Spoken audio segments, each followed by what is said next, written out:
ठीक है। मतलब जो हाई क्यू फिल्टर जो है मेरा, इसके अंदर दो फिल्टर का एक्चुअली यूज हो रहा है। तो जो आरसी सेक्शन है दोनों कैस्केड फॉर्म में है, ठीक है, दोनों कैस्केड फॉर्म में है। और दो फिल्टर क्या क्या बोले, एक पहले तो जो फिल्टर है वो हाई पास और देन लो पास फिल्टर, तो एक साथ दोनों को यूज करके एक बैंड पास फिल्टर बनाया जाता है। मतलब उस पर्टिकुलर रेंज के अंदर कुछ सिग्नल पास होगा। अभी कौन सा सिग्नल पास होगा ना, जो डिजायर फ्रीक्वेंसी सिग्नल हमको चाहिए वही सिग्नल इससे पास होगा। वो कैसे होता है ना, वो होता है मेरा जो रेजिस्टेंस है, जो कैपेसिटेंस है, इसका वैल्यू के ऊपर डिपेंड करके। हम चाहे तो कैपेसिटेंस का वैल्यू, क्योंकि वेरिएबल सिंबल लगा हुआ है, तुम लोग देख पा रहे हो, यहाँ पर कैपेसिटर के ऊपर वेरिएबल सिग्नल दिया हुआ है, रेजिस्टेंस के ऊपर वेरिएबल सिग्नल दिया है। तो इस particular variable frequency, resistance and capacitance दोनों को वैल्यू हम चेंज करा के हमका डिजायर जो फ्रीक्वेंसी चाहिए उस इस फिल्टर से, आईक्यू फिल्टर से हमको मिल जा रहा है। उसके बाद किस में जा रहा है ना, उसमें बाद इस यहाँ से एक मीटर रेंज एटेन्यूएटर लगा हुआ है, इस ब्लॉक में हम लिखे नहीं है, मीटर रेंज एटेन्यूएटर, इस एटेन्यूएटर में वो सिग्नल आएगा। पहले यहाँ तक बोलो, उसके बाद बाकी का पोर्शन हम बता रहे हैं।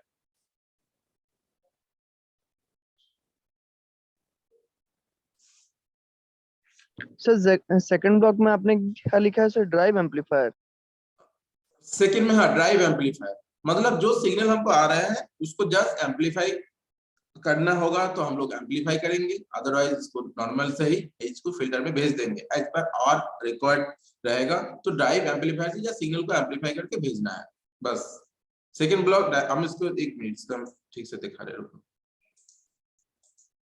देखो तो स्क्रीन शेयर हुआ है तुम लोगों के साथ? Yes sir. ओके, ये फर्स्ट वाला था जो हम लोग ऑलरेडी पढ़ के आ चुके हैं, ठीक है। इसके बाद नेक्स्ट ये वाला देखो, ब्लॉक डायग्राम ऑफ मेरा फ्रीक्वेंसी सिलेक्टिव वेव एनालाइजर का ब्लॉक डायग्राम है, सब देख पा रहे हो ना? ये था इनपुट एटेन्यूएटर, जो सिग्नल होगा उसको लेवल को एटेन्यूएट करना है, इसका काम बेसिक जो एटेन्यूएटर काम रहता है। बेस इसके बाद क्या यूज किए हम लोग, ड्राइव एम्पलीफायर का यूज किए हैं। यहाँ पर ड्राइव एम्पलीफायर से सिग्नल को एम्पलीफाई करके एज पर रिक्वायर हम लोग एक फिल्टर, हाई क्यू फिल्टर को आर क्यू फिल्टर में भेजे हैं सिग्नल को। हाई क्यू फिल्टर में दो चीज रहता है basically, first one is high pass filter, then is low pass filter, दो मिलके एक बैंड पास फिल्टर का काम करते हैं ये लोग। तो यहाँ पर जो भी रेजिस्टेंस कैपेसिटेंस है सारा वेरिएबल है, तुम लोग देख पा रहे हो, यहाँ पर ए भी वेरिएबल सारा वेरिएबल है। तो हम लोग क्या करेंगे ना, इसमें हम लोग चेंज करा सकते हैं, कैपेसिटर का वैल्यू चेंज करा सकते हैं, रेजिस्टेंस का वैल्यू चेंज कर सकते हैं। क्यों चेंज करेंगे ना, as per our requirement, particular selected range के अंदर हमको कोई सिग्नल चाहिए तो हम लोग इसको चेंज करके यहाँ से एक सिग्नल आपको मिल सकता है, ठीक है। तो फर्स्ट क्या हो रहा है ना, एटेन्यूएटर का जो आउटपुट है एटेन्यूएटर का जो आउटपुट होगा, इनपुट एटेन्यूएटर का जो आउटपुट होगा वो कहाँ जा रहा है ना फीड हो रहा है किसके ना, एक एम्पलीफायर में फीड हो रहा है। एम्पलीफायर का आउटपुट हम लोग को कहाँ जा रहा है ना, ड्राइव एम्पलीफायर अप्लाई हो रहा है। ड्राइव एम्पलीफायर का इनपुट हो रहा है, इनपुट एटेन्यूएटर से सिग्नल, और ड्राइव एम्पलीफायर का जो आउटपुट होगा वो कहाँ जा रहा है ना, इसका जो आउटपुट है वो डायरेक्ट हाई क्यू फिल्टर को हम लोग दे रहे हैं। हाई क्यू फिल्टर में क्या बोले हम, लो पास फिल्टर, तो बेसिकली वो क्या करेगा, लो लेवल सिग्नल के ही पास कराएगा, और बाकी जो भी सिग्नल रहेगा उसको वो बाकी को सबको रिजेक्ट कर देगा। बट इस जो मेन सिग्नल था हाई पास सिग्नल, पकड़ लो ये वाला सिग्नल जो था इसके साथ कनेक्टेड है मेरा मीटर एटेन्यूएटर का। तो मैग्नीट्यूड सिग्नल का मैग्नीट्यूड कौन मेजर कर रहा है ना, जो भी मीटर रेंज का रहेगा सिग्नल जो भी सिग्नल हमको मिल रहा है यहाँ से उसका मैग्नीट्यूड क्या है, ठीक है, उसका मैग्नीट्यूड क्या है वो मेरा एटेन्यूएटर से पता चल जाएगा, जो भी सिग्नल फ्रीक्वेंसी आएगा यहाँ से। और फिल्टर सेक्शन हमको क्या बताएगा ना, उसके अंदर जो फ्रीक्वेंसी क्या है, इस सेक्शन के हमको पता क्या चल जाएगा, उसका जो फ्रीक्वेंसी का क्या वैल्यू है वो हमको इस सेक्शन से पता चल जाएगा। बात समझ में आ रहा है? तो magnitude of this selected frequency is indicated by the metre, इस मीटर से मैग्नीट्यूड को पता चल रहा है हमको सिग्नल का। और फिल्टर सेक्शन से हम, इस फिल्टर सेक्शन मतलब ए वाला सेक्शन, इस फिल्टर सेक्शन से हमको क्या पता चल रहा है ना, जो सिग्नल है उसका फ्रीक्वेंसी का कंपोनेंट का फ्रीक्वेंसी कंपोनेंट क्या है वो हमको इस सेक्शन से मिलेगा। ओके, दिन क्या हो रहा है ना, इसमें जो फिल्टर का कैस्केड फॉर्म तो हम बताए पहले, उसके बाद जो भी सिलेक्टेड फ्रीक्वेंसी रेंज में जो कैपेसिटेंस का वैल्यू चेंज करके आया है, फिर जो ए रेंज है मतलब जो मीटर रेंज में जो एटेन्यूएट का वैल्यू आया है इस वैल्यू तक, एक मिनट इसको थोड़ा रेड करते हैं। इस वैल्यू में जो भी वैल्यू आया है उस वैल्यू कहाँ जा रहा है ना, उसका एटेन्यूएट का वैल्यू हमको आउटपुट एम्पलीफायर में भेजा किया है। आउटपुट एम्पलीफायर से उस वैल्यू को कहाँ भेजा जा रहा है ना, आउटपुट बफर में।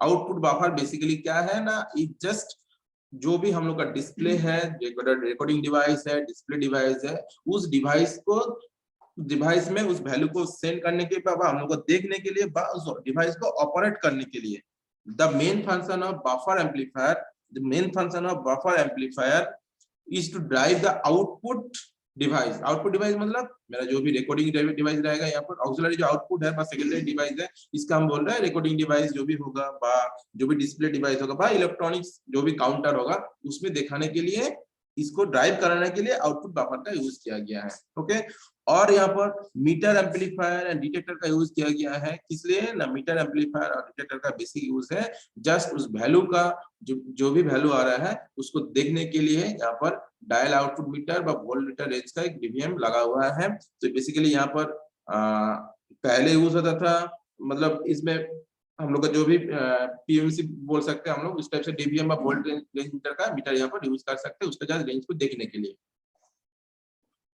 तो ये है total process of frequency selective wave analyser का टोटल सर्किट डायग्राम और टोटल ऑपरेशन। तो बेसिकली जो भी ये जो हाई क्यू फिल्टर का पोर्शन है, इसमें हम लोग का मेन फंक्शन हो रहा है, और उसके बाद तो नॉर्मल बाकी जो फंक्शन है मीटर का इसका आ रहा है। बोलो सर, आउटपुट बफर का वर्किंग एक बार और समझा दीजिएगा। आउटपुट बफर का बेसिक ऑपरेशन क्या है ना, output buffer is to drive the output device. Output device मतलब मेरा इलेक्ट्रॉनिक्स में आउटपुट डिवाइस क्या क्या हो सकता है, मेरा डिस्प्ले हो सकता है, इलेक्ट्रॉनिक्स काउंटर हो सकता है, मेरा रिकॉर्डर हो सकता है। उस सब डिवाइस को ड्राइव करने के लिए आउटपुट बफर का यूज किया गया है।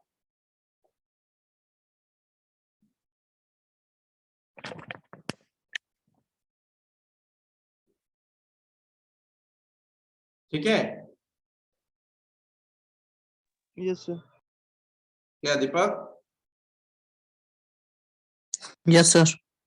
बाकी जो है ग्रुप में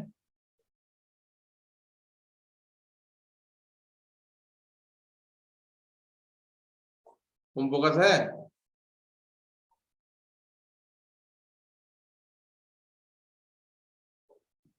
क्या सलोनी? नो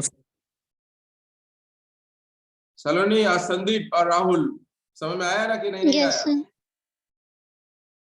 देखो आज जो पढ़ाए हम उसका छोटा सा थोड़ा रिव्यू कर देते हैं। इसमें क्या था, एक मिनट खोलते हैं।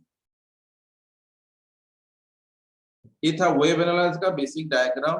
वेव एनालाइजर में बेसिकली होता क्या है ना, वेव एनालाइजर में हम लोग का कोई भी पर्टिकुलर एक सीक्वेंस सिग्नल को ही वो क्या करता है ना, फिल्टर करता है, बाकी को सब रिजेक्ट कर देता है। उस टाइप से डिजाइन किया जाता है उसके लिए उसके डिजाइन करने के लिए उसको अलग अलग उसमें कुछ ब्लॉक डायग्राम और उसका सर्किट डायग्राम कुछ होगा, कैसे वो रिजेक्ट कर दे रहा है ना। उसके लिए एक हम लोग क्या किए ना, वहां पर एक हम लोग का यूज किया गया है एलसी सर्किट। ये जो पर्सन है एलसी सर्किट, इसका सी और एल इसका वैल्यू से ही फ्रीक्वेंसी को डिफाइन किया जा रहा है। उसके बाद उसको रेक्टिफायर सर्किट में भेजा जा रहा है। इसका काम है एसी से डीसी करना, और डीसी को देखने के लिए इंडिकेटिंग डिवाइस का यूज किया गया है। यहाँ पर हम लोग यूज करेंगे पीएमएमसी, क्योंकि पीएमएमसी ओनली डीसी सिग्नल को ही मेजर कर पाता है पीएमएमसी मेरा। ये बेसिक वेव एनालाइजर का पार्ट था। उसके बाद वेव एनालाइजर टू टाइप्स, क्या क्या बोले हम लोग ना, frequency selective wave analyser and heterodyne wave analyser. उसके बाद हम लोग पढ़े, किसके बारे में पढ़े हम लोग ना, फ्रीक्वेंसी सिलेक्टिव वेव एनालाइजर के हम लोग बारे में हम लोग अभी देखे, यही देखे ना, ये वाला। Yes sir. ये वाला नहीं, ये वाला पोर्शन, ये ब्लॉक डायग्राम है ना फ्रीक्वेंसी सिलेक्टिव वेव एनालाइजर का। फ्रीक्वेंसी वेव एनालाइजर है क्या ना, कुछ नहीं है सर, कॉम्प्लेक्स वेवफॉर्म आ रहा था।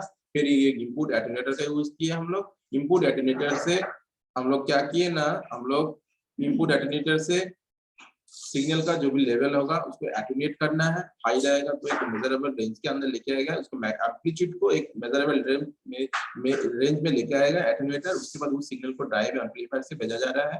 एम्पलीफाई करना होगा तो ठीक है, नहीं होना तो नहीं है। एम्पलीफायर का यूज होता है हम एज पर आवर रिक्वायरमेंट इसका एम्पलीफाई करके हम लोग कहाँ भेज रहे हैं ना, EQ फिल्टर में भेज रहा है। यहाँ पर दो फिल्टर का यूज किया गया, एक हाई पास फिल्टर, लो पास फिल्टर, दोनों मिलके हम लोग का जो भी डिजायर सिग्नल चाहिए वो सिग्नल यहाँ से पास होता है।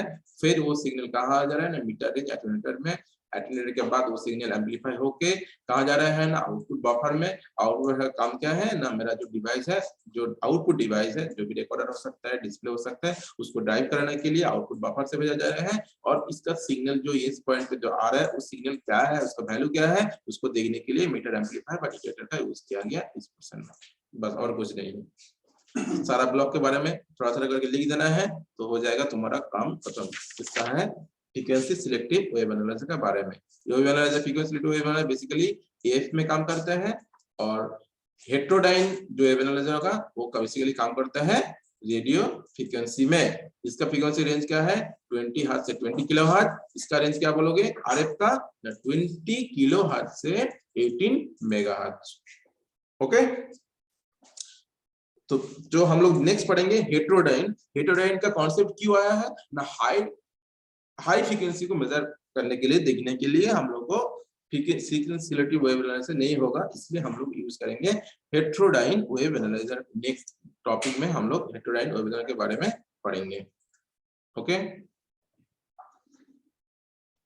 क्लियर ना आज का टॉपिक? क्लियर कि क्लियर नहीं है?